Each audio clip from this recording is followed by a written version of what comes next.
And frankly, I think it could go either way. We're going to throw this up on screen. In the upper right, we have our Terran player, the older brother, the tasteless one. He is LucifroN. And down in the bottom left, his brother, also from Team Karante, it is VortiX. All right. It is a one-on-one map, and it looks like we are going to have a fairly, well, we'll see if we actually have any cheese or anything like that, but... You know, I generally anticipate that LucifroN will go for the mech play. He was one of the first Terrans to really focus on it a lot, had some huge success with it, but Daybreak is one of these maps where it's kind of difficult to do mech. You either have to go ultra passive and wait for a long time because the distances are so big, or you have to get very, very aggressive, which is a huge risk in itself because it's like tough to reinforce with Thors and that sort of thing. You know, when we go into the late game here, that's when you really want to watch a fourth base over there. Generally, we call it the fourth base, the one that's going to be closer to the middle. This one over here, that's more of a positional base there. Yeah. If we go into the end game, late game, where we got Brood Lords, Terran has finished the entire tech tree, we will see the destructible rocks torn down, and from there we see back and forth pushes. Brood Lord's very strong on this map against the ground army because you're pushing down a bridge, if you will. Whereas, of course, that does give some Vikings a little bit of an advantage and try to pick them off, but you want to watch for that for sure. Total mind games going on right now. VortiX already going for the 10 pool, went for the double extractor trick and actually botched it, ended up at 11 of 10. So I would guess that VortiX doesn't do this that much. It's kind of easy for the hands to mess this up if you're somewhat inexperienced with it, but it's going to be the perfect mind game play. The excellent read. LucifroN going command center first and not this even is walling terrible. in. Oh, this could end very quickly. Now, okay, so here's what we want to watch for. First of all, LucifroN does not expect this to come because he could have made the command center on the above the ramp. And then it walled in with the barracks. So there's a threat of this. Now, we'll see how he handles this. As you said, Sean, or Day 9, or Mr. Plot, it does seem like he does not done the strat many times before since he messed up with the extractor trick. So maybe, this is going to be bad. This is going to be, I think, very short. This is a very tough position for LucifroN, especially in the best-of-5 series. I mean, this build from LucifroN, it's so greedy, and going for the 10 pool with 6 Lings doesn't actually put you that far behind his Zerg, and there he ends up spotting it. Zergling's marching right up. Will LucifroN cancel? He needs to wall off immediately. He probably should take that one SCV off the, I guess it's too late now. I was going to say try to make any kind of depot up there. SCV goes down. Okay, and instantly, now that's interesting. I thought he was going to go up the ramp. Wow. I don't know if I agree with this. What are your thoughts? This is one of these not as big of an advantage as you could normally get, but it's guaranteed safer advantage. Yeah, you get to kill this off. I have mixed feelings about this because I really expected him to just run up to the high ground or have one Ling attack the SCV and then just go up. So, okay, I suppose that this is a guaranteed advantage versus, coming down to micro. And we'll see. He's going to back off now. Now they're both at about 19 supply. VortiX now catching up. Yeah, LucifroN's in a pretty good position. LucifroN can just throw down the factory and go straight into Hellion. And you look back over at the base, what did LucifroN see? He saw no gas. So he knows that he's actually going to have a very comfortable time containing with Hellions. There's no speed. There's no risk of roaches. And most importantly, there's no creep spread. I think VortiX definitely overcommitted with the number of Zerglings. 8 is generally when players like Startail Life end up pulling back on that Zergling production, but yeah, a little bit of an overcommittal there. It looks like the SCV trying to get in here. It's not going to. I don't know if there's a ton of information you'd actually get since it was a 10 pull. The Zerg's tech is delayed slightly. The only thing the Zerg's really doing right now is droning up. Yeah, it's a very calm response from both players, actually. LucifroN just going, yep, didn't need that expansion anyways, going straight for the Hellion. I would anticipate to see a huge swell of Queens out of VortiX. Going for a gas play is not really going to be that effective. It's already super late. What damage are you really going to deal? Going for the Queens at least opens up the opportunity for a third. And Hellion Banshee, surprise, surprise. Yeah, this is very standard stuff here from our Terran player. Now, the timing is going to feel a little bit different because it's a bit delayed. Yeah. It's going to be a little bit of a wonky-looking game, even though both players at this point in time are going for, standard unit compositions. But, the timing of the Banshees and the Hellions will be a little bit weird here. The Starport and the Tech Lab are finished, so they're going to connect now, and we're going to move on with this DBZ. Yeah, what's funny is that oftentimes this is the area of confrontation right by the third base with Hellion Banshee, but instead we're actually going to be seeing it's probably going to be right here at the front with the 2 Queens, and LucifroN needs to not overcommit with his Hellion production in this circumstance, just because he's already gotten the positional edge by having his opponent be so far behind, but VortiX is doing a lot of those fundamental things very, very well, having these overlords nicely ringed about his base as far out as he can safely have them. But a follow-up Viking would be an excellent transition for LucifroN. Yeah, he doesn't have a ton of overlords too far out, but with Banshees coming up first, he's going to have that few second extra notice. I don't believe that's going to be completely tight, that wall. Yeah, there's a little bit of a hole. Oh, really? Well, that's very, very well placed then. Yeah, I mean, I actually thought that was going to slip through, but yeah, okay. It looks like he just barely had it shut. I mean, it's still risky though, because I mean, even the slightest little glitch of the Queens and the Hellions run on through, and suddenly you're way, way behind. But they actually have a LucifroN supply blocked. Just now finishing that depot, but his Banshees are going to be delayed. Note, he's hiding the Banshees. He's not sending them out just yet. So I think he wants to get maybe 2 or 3, and then move out. It takes 2 Banshee build times for 1 cloak to finish. Yeah, and I think this is a really smart play by LucifroN, because right now VortiX is going to go, oh, my opponent has not yet shown Banshees. He's going to be going 3 command center. That is the transition that LucifroN looks like he's performing, but VortiX actually totally not falling for it. If he's metagaming his brother enough to go for 10 pool on this map, then he's certainly capable of metagaming him enough to blindly go spores. Yeah, absolutely. I mean, there's so much going on here. As far as mind games go, and we are going to see mech. We know that because of the double armory, and we also know it because it's LucifroN. Yeah, he loves his mech. Mech, I think, especially good on this map. We do see VortiX going for the 1-1 upgrade, his classic mixture, trying to be as aggressive as he can with those upgrades. Whoops, accidentally losing one of those Hellions, but this is a nice opportunity to get VortiX a little bit out of position. Even a player with his control as good as VortiX can still make that error and have the Queens in the wrong spot. 2 Banshees, so they can basically one-shot Drones. I don't agree with this preemptive cloak. That was a bit unnecessary. Wait until you're actually being hit, for sure. Yeah, a lot of players have been doing the preemptive cloak. There's nothing that necessitates that, even though it's just a few extra energy, whatever, a few little bits of energy. Yeah. It's probably a little bit better to not do that. Now, we got the drones being hit over here. And I think overall, VortiX has got some pretty solid defense. These Banshees not quite painted themselves just yet. Yeah, I mean, I really like this big queen play. Will he get one? Oh! He does manage to get that queen down, so that's an excellent little bit of control from LucifroN. LucifroN's wary of moving across this sort of no man's land where there's not enough creep to connect. Now his Banshees is what we call a micro break, or what other players call macro. Now we have the drones being picked up. Okay, now, these Banshees have done enough damage. He does lose one, but, once the Spire's out, the Banshees don't really become that useful. I guess you can keep them with your main army. They do put out a lot of damage, but overall not as helpful. Right now we do have the Hellion reactor factory, not really producing that much at this point in time. There's the engineering bay. This is a sort of interesting timing for an engineering bay. Sure, it'll help against the Spire, but it opens the potential to get a fairly early command center here to be able to go for a planetary fortress. VortiX now has the 1-1 upgrade. His 3rd has been spotted. His creep is decent. He's getting close there. He's not really nailing it quite yet, but LucifroN is going to have to start really... Ooh, this is interesting. Halting a lot of, He's slowed that down to have a factory explosion here. A lot more factories are going to come out. And we have the Hellions coming up over here now. He's going to get a lot of drones here. Lings, excuse me, and he's going to go and back off. Okay, nice. Oh, great. Banshee's hitting this. Again, a preemptive cloak there. But he could get this. The Queen's not fast off creep. Oh, and it looks like LucifroN is going to try to stretch his edge as thin as possible. A little bit too thin.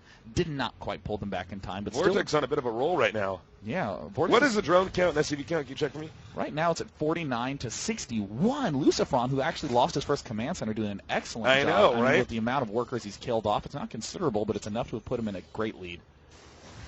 All right, so the Thors are coming out here now. And it looks like he's actually going to be going for Hellion Thor, what we call the Karn build. And this is a really nice build because if you catch the Zerg off guard, it's very difficult to stop. They have to have a lot of roaches out, and a player that's going mutas is going to be denied immediately. Crisp timing. Yeah, really nice there. Well, the Thors are going to drive these mutas out. In the main base, it looks like we do see the missile turret helping to deal a little bit more additional damage. LucifroN doing a good job positioning these Thors all around, has his 3 gas geysers set up, but there's really not a lot of spotting to see if there's any kind of Zergling counterattack, harassment. VortiX now just going mass drone upgrade. It looks like he's going to have to go for the mid-game special speedlings and speed roaches to deal with this mech mix. Hellions coming up now. And these mutas have been pretty ineffective. I mean, yes, they have picked up a few things here and there, but ideally you want to do a lot more damage. Yeah. And it looks like LucifroN's going to be turtling for a while. He's not going to go for any kind of 150 timing push here, which we occasionally see Koreans do, especially with this kind of build.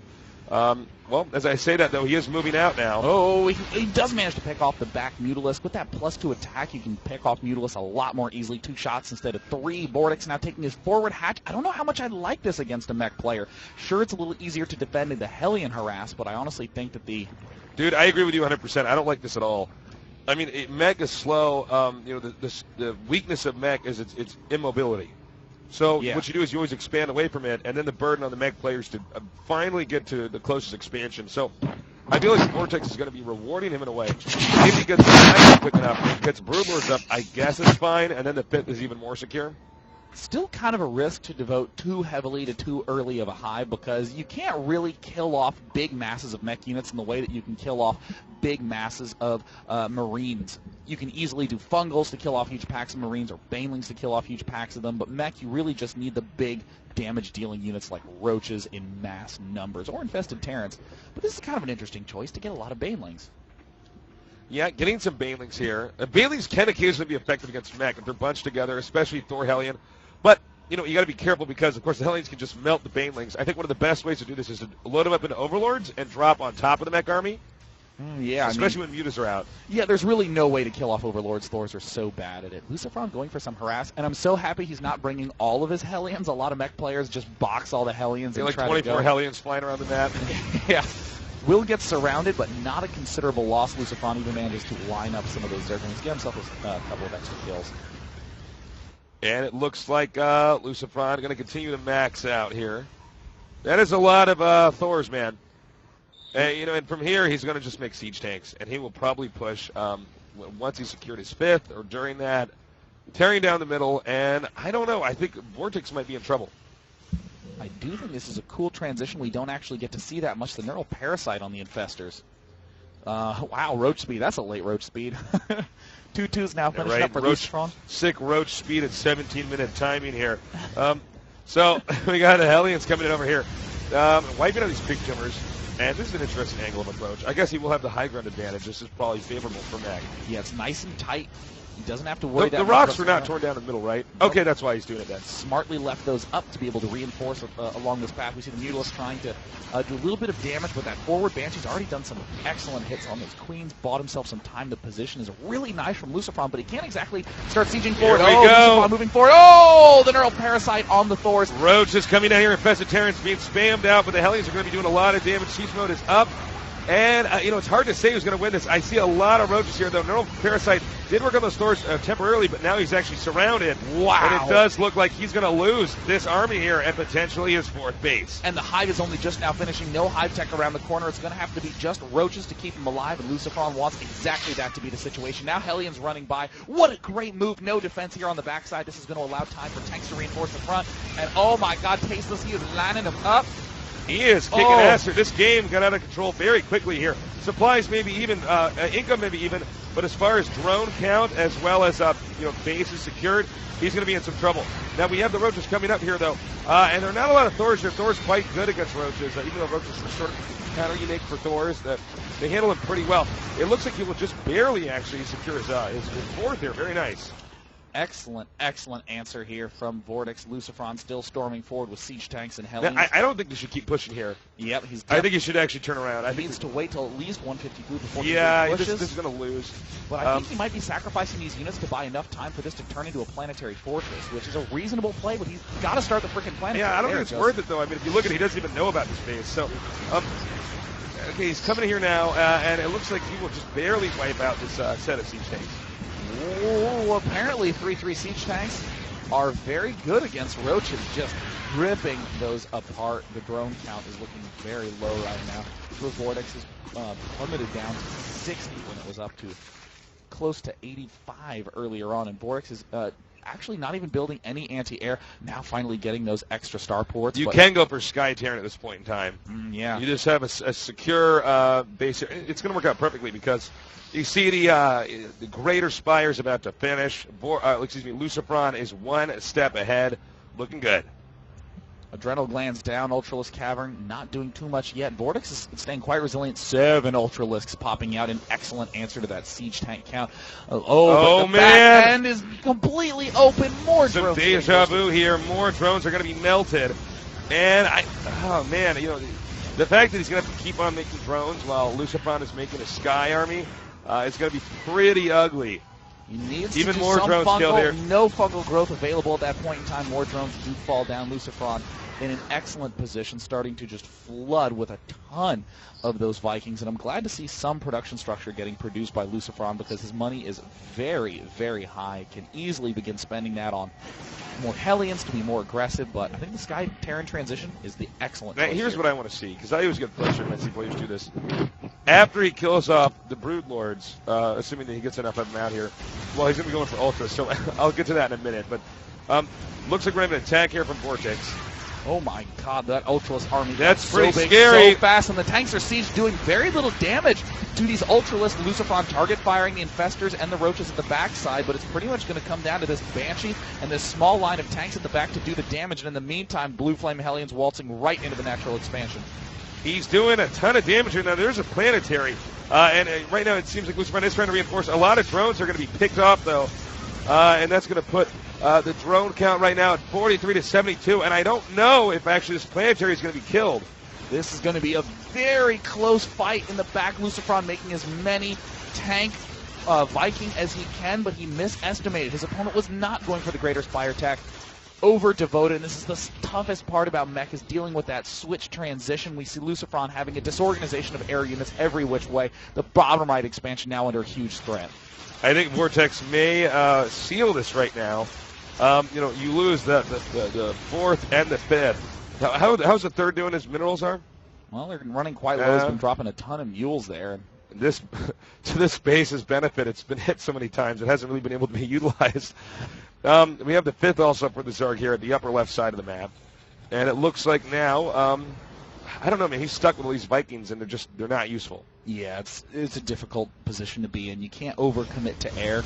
Or I guess I would say you can't half commit to air. You either have to devote fully to it, get out a ton of Banshee Viking, battle cruiser, really get in there with Ravens too, or you have to really devote to mech and start attacking more. But this sort of half and half, this a lot of tank, a lot of Viking, a lot of Hellion, has caused LucifroN some trouble, and now he's starting to back up. Frankly, he should have sent those Vikings out and started hitting Overlords. He could have done something else with them. Yeah. It was it was a bunch of Infestors together in an attack. He could have killed off so many Overlords and done something to stifle the reproduction here of VortiX. 78 workers killed off. We've had over 100 workers total killed off. VortiX is still making Infestors because that's what Zerg players do. That's what they do, man. I heard Fungal's pretty good. Yeah. I read that somewhere once. Infestor plus Infestor is an excellent composition. Like Diapollo's been calling Lenok Infestor Gadget for how many he builds. I thought you'd like that. That's pretty good. He's a great player. That's like a tasteless kind of joke right there, man. That's like, I love bad jokes. we got more Hellions coming up here at the top left. I don't know. I do like that he's getting some Banshees here, but they can do a lot of damage to the Ultras. But at the same time, Fungal's going to mess up air units better than anything else. Unfortunately, those Banshees are light, so they take considerable Fungals, and it looks like there's a lot of Hellions trying to move up to the top side. But fortunately, LucifroN is not over-devoting to this Hellion production. He's not over-devoting to this Hellion harassment. He's just building the Goldilocks zone of Hellions, just the right amount, not too many. It's too bad, actually, because the fourth base here for VortiX was so low. If he had picked that up, I think this game could have been different. Yeah, definitely. I mean, the fact that this is just a few inches from death is just really going to be hurting LucifroN so much. Interesting that there's been so much action and then this full retreat pullback from both players. I mean, when you killed off 78, or I guess 83 drones now, completely makes sense as to why VortiX would pull back and want to rebuild. And LucifroN definitely got that little breath of fresh air there, but he's going out for his max push again. This is sort of a weird... crap. God. My God. I don't know how that happens, first of all, but oh, God. Yeah, that is going to hurt so bad. I mean, he only has 9 tanks, and if 3 of them are back there, he's just dropped the strength of his army by 50%. VortiX has to be very careful. Oh, my God. Okay. He's never going to notice that, so it might be too late. That doesn't mean that will cost him the game, but that will change the way this game looks. Yeah, I mean, he's definitely going to be well defended there at that expansion. You see VortiX now throwing out a couple of infested Terrans. Nice job leading with the Hellions. He actually gets 2 infestors with Hellions. That is a big deal. And LucifroN doing the very slow, steady push while taking the bottom side Hellions. Oh, those are going to be very strong. They can swing up into the third base. We're seeing this. Yeah. The Vikings are in an excellent position. Here we go. The Vikings are doing a ton of damage here to the Broodlords. Meanwhile, we got Hellions coming over here to the expansion. So much going on. You can barely follow it. A lot of drones being picked off here. Oh, my God. A terrible angle right now for VortiX. He just gets eaten alive in the meat grinder of metal. We see LucifroN killing drones left and right. And the Roach army finally dissipates. No Broodlords, no Infestors, no nothing. 105 drones killed. It's about to go hit 120. Dude, this is really bad. And he's going to lose more drones over here. This has been a drone massacre this game. I can't believe VortiX is actually attacking with these drones. And that's it, GG. Wow, sick. I mean, that was an excellent Talk game. about a comeback there. I mean, considering it started out with this early pull that actually punished the command center